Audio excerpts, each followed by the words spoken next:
Dili na problema sa Malandag Central School kung diin magkolehiyo ang ilahang mga estudyante nga mograduar sa high school. Kinitungod sa ilahang lugar na piling mag-expand sa Mindanao State University kun MSU College Department.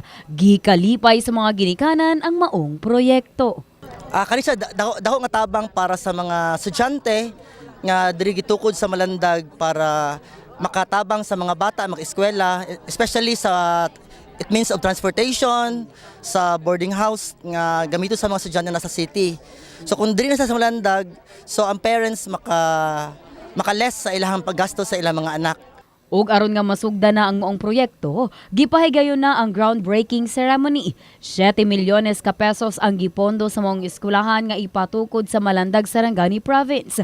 5 ka hektarya ang gipalit sa probinsya sa Sarangani nga pagatukuran sa expansion sa MSU. Gikan sa DILG nga 7 million, mao kini ang Performance Challenge Fund nga na-avail sa probinsya sa Sarangani tungod kay nipasa sila sa Seal of Good Housekeeping.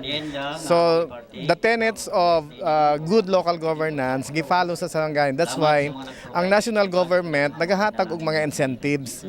So kani nga incentives gi-identify pod sa Kapitolyo sa Sarangani nga ibutang nila sa nga mahimong it's para for use sa education, classrooms in support sa Millennium Development Goals. Sulong karunungan ug sulong tribo, no, convergence ni siya.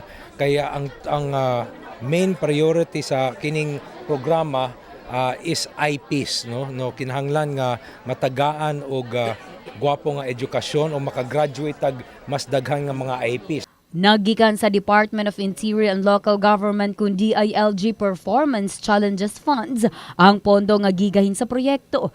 Agig insentibo kini nga nakadawat ang probinsya og Seal of Good Local Governance. Abi Lorenzo, Brigada News.